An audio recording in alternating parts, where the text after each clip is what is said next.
Hi everyone, I'm going to show you in under 60 seconds how to make your own door alarm using a rape alarm.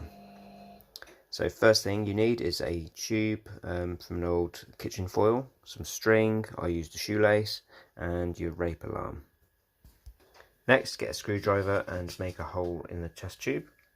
Get your shoelace, stick that in there like that, pull it through and tie a knot. Pull it back through. Next, tie this end to the key chain. Next, put the end of this on the handle, lift it up and have that tight like that, then wrap it round. Then tie it in a knot there and you're all done. So when somebody outside tries to open the door,